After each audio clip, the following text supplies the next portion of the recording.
मैं तुम्हारी तवक्को नहीं कर रहा था और ना ही किसी की तलाश कर रहा था, लेकिन तुम आई तो ऐसा लगा जैसे चांद ने सरगोशी की हो।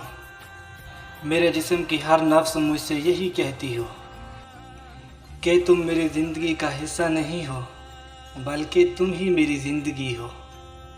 वो कहते हैं ना, तेरी सीरत साफ शीशे की तरह है।